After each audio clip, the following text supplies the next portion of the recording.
Dalam Injil Lukas pasal 24, 39 sampai 43, lihatlah tanganku dan kakiku, aku sendiri inilah, rabalah aku dan lihatlah, karena hantu tidak ada daging dan tulangnya. Seperti yang kau lihat padaku. Sambil berkata demikian, ia memperlihatkan tangan dan kakinya kepada mereka. Dan ketika mereka belum percaya, karena girangnya dan masih heran,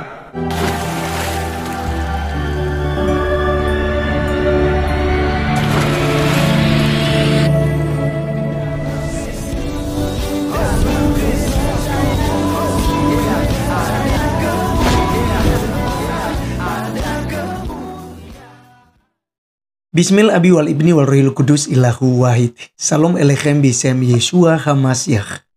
Salam damai sejahtera di dalam nama Tuhan Yesus Kristus untuk kita semua. Pada kesempatan kali ini teman-teman sekalian, kita akan membahas yang mengenai salah seorang ustadz yang dengan girangnya, dengan sukacitanya untuk memberitakan Injil di dalam masjid. Ya. Dia membacakan Injil Lukas pasal yang ke-24 ayat 39 sampai ayat yang ke-49, teman-teman sekalian. Dia membaca dengan teratur, dengan baik, dan tentu saja ya umat yang mendengarkan juga ya mereka termangu-mangu, ya kan? Ternyata Yesus Kristus benar-benar bangkit, hidup kembali, lalu naik ke surga, menyediakan tempat bagi setiap orang yang percaya kepadanya.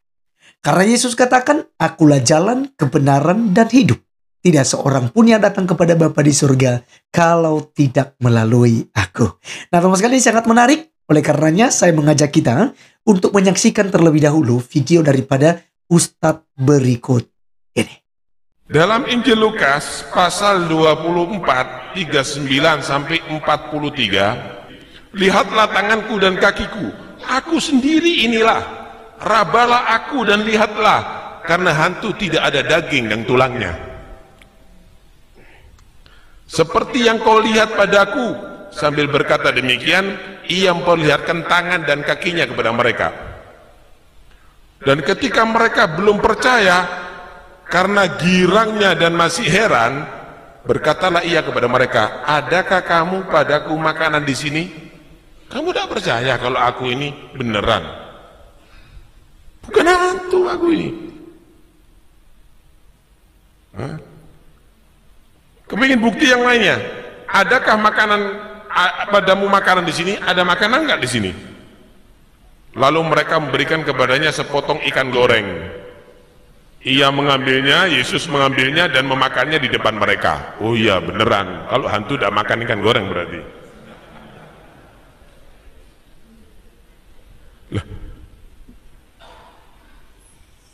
Artinya mereka benar-benar ragu bahwa yang dibunuh itu adalah Yesus. Mereka tidak yakin. Dari yang ada sekarang ini pun tidak ada yakin, karena ayatnya bertentangan.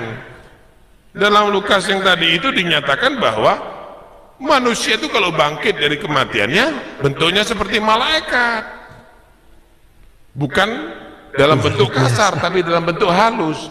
Tapi ada di sini mereka menyatakan Yesus bangkit dari kematiannya bentuknya kasar, ada tulang, ada daging, makan ikan goreng lagi. Ini adalah satu bukti bahwa in yattabi'una illa dhon. Nah, teman-teman sekalian, itulah Ustadz yang membacakan kitab Lukas pasal 24 ayat 39 sampai 49. Dan kita tahu teman-teman sekalian bahwa dia menyelewengkan, menafsirkan ayat ini, bahkan menyalahkan orang-orang Yahudi dan orang-orang Kristen yang tentu saja mentuhankan Yesus Kristus, bahkan percaya pada kebangkitan Yesus. Nah, teman-teman sekalian, jelas di sini bahwa ini sebuah penampakan atau cara Yesus Kristus untuk memperlihatkan dirinya kepada murid-muridnya setelah kebangkitannya. Kita tahu bersama teman-teman sekalian bahwa sekalipun mereka hidup bersama dengan Tuhan Yesus Kristus, tetapi dalam peristiwa penyaliban itu mereka tercerai-beraikan. Ya. Jadi yang sampai menemani di salib itu adalah muridnya yang bernama Yohanes. Ya, kemudian ada ibunya dan ada Maria yang telah disembuhkan oleh Tuhan Yesus Kristus ketika dia dirasuk oleh roh jahat, teman-teman sekalian. Jadi, kalau kita melihat di sini bahwa ketika Yesus menampakkan diri, kan tentu saja mereka berada dalam keraguan. Benarkah dia sudah bangkit? Ya, benarkah ini Yesus Kristus? Karena pada waktu itu, ya mereka semua tercerai-beraikan. Mereka takut juga kepada orang-orang Yahudi. Karena mereka waktu itu dicari tentunya karena sebagai pengikut-pengikut daripada Yesus. Lalu hadirlah Yesus kepada mereka di tengah-tengah mereka. Sehingga Yesus meyakinkan mereka. Makanya dikatakan, lihatlah tanganku dan kakiku, aku sendirilah ini. Kenapa Yesus Kristus menunjukkan tangan dan kakinya? Karena memang tentu ada bekas paku pada waktu penyaliban itu. Nah, jadi teman-teman sekalian, jelas bahwa Yesus Kristus benar-benar disalib. Ya, tidak seperti yang dinarasikan di dalam Al-Quran Pak Ustadz. Ya kan? Bahwa dia tidak disalibkan dan tidak dibunuh, tapi diangkat oleh Allah Subhanahu wa Ta'ala. Ya, itu sangat keliru. Kekristenan tidak beriman seperti itu. Terbukti di sini bahwa Yesus menunjukkan tangan dan kakinya. Ya, ada bekas paku di situ. Dia katakan, aku sendirilah ini. Rabalah aku dan lihatlah, karena hantu tidak ada daging dan tulangnya, seperti yang kamu lihat ada pada aku. Jadi di sini Yesus Kristus jelas-jelas ya menampakkan diri kepada mereka dengan tubuh kemuliaan. Tubuh kemuliaan itu teman-teman sekalian ya, itu tidak bisa lagi dibatasi oleh ruang dan waktu. Iya kan? Tetapi dia dalam bentuk tubuh utuh. Ya. Sehingga Yesus Kristus bisa dikenal oleh murid-muridnya setelah dia menampakkan diri itu. Nah, di sini katakan, dan ketika mereka belum percaya karena girangnya dan masih heran, berkatalah ia kepada mereka, adakah padamu makanan di sini? Ya, lalu memberikan kepadanya sepotong ikan goreng. Ia mengambil dan memakannya di depan mata mereka. Ia berkata kepada mereka, inilah perkataanku yang telah kukatakan kepadamu ketika aku masih bersama-sama dengan kamu, yakni bahwa harus dikenapi semua yang ada tertulis tentang aku dalam kitab Taurat Musa dan kitab para nabi dan kitab Mazmur. Itu artinya teman-teman sekalian, ya, Yesus Kristus ya menegaskan, mengingatkan mereka tentang perkataan pengajarannya bahwa dia harus menderita, dia harus mati dan bangkit pada hari yang ketiga. Sehingga para murid mengingat kembali. Ya, dikatakan di sini dalam ayat 45, lalu ia membuka pikiran mereka sehingga mereka mengerti kitab suci dan akhirnya mereka menjadi percaya kepada Tuhan Yesus Kristus. Katanya kepada mereka ada tertulis demikian, Mesias harus menderita dan bangkit dari antara orang mati pada hari yang ketiga, ya. Dan lagi dalam namanya berita tentang pertobatan dan pengampunan dosa harus disampaikan kepada segala bangsa mulai dari Yerusalem. Kamu adalah saksi dari semuanya ini. Dan aku akan mengirim kepadamu apa yang dijanjikan Bapakku. Tetapi kamu harus tinggal di dalam kota ini sampai kamu diperlengkapi dengan kekuasaan dari tempat tinggi. Nah, jadi teman-teman sekalian, jelas bahwa berita tentang keselamatan dan pengampunan dosa harus diberitakan kepada segala bangsa. Maka teman-teman sekalian, ya, sampai pada hari ini Injil telah diberitakan kepada segala bangsa. Melalui media sosial saat ini sangat-sangat efektif dalam pemberitaan Injil. Maka kita percaya teman-teman sekalian bahwa semua orang telah mendengarkan Injil Kerajaan Sorga. Tinggal kembali, apakah kemudian mereka menjadi percaya? Apakah kemudian mereka yang mau menerima Yesus Kristus sebagai Tuhan dan Juru Selamat atau tidak? Tetapi yang menarik di sini yang saya mau sampaikan teman-teman sekalian, bahwa Ustadz ini telah melakukan penafsiran ngawur. Dengan membacakan ayat ini dia katakan bahwa mereka ragu-ragu apakah mereka sudah menyalibkan atau belum menyalibkan Yesus.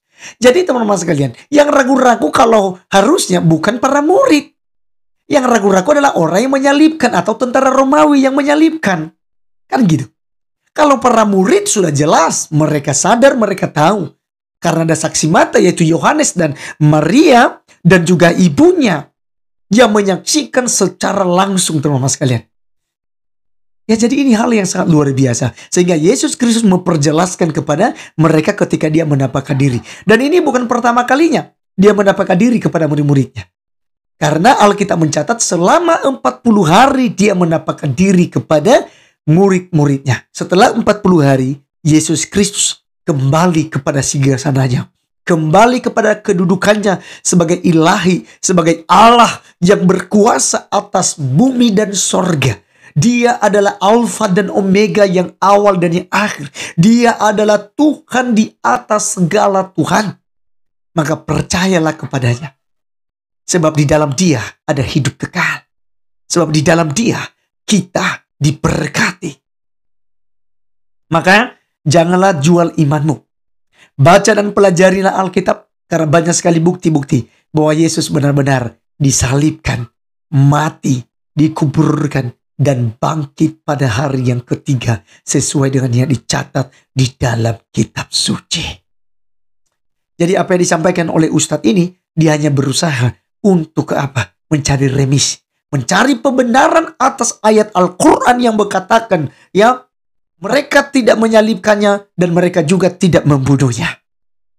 Ini yang dia mencari remis untuk membenarkan Al-Qurannya. Tetapi teman-teman, lagi-lagi itu sesuatu hal yang sangat keliru, sesuatu hal yang salah. Tidak dapat membatalkan tentang kematian, kebangkitan, dan kenaikan Tuhan Yesus Kristus ke kerajaannya. Baik teman-teman sekalian, sekian video kali ini. Sampai ketemu di video berikutnya. Tuhan Yesus memberkati kita semua. Salam.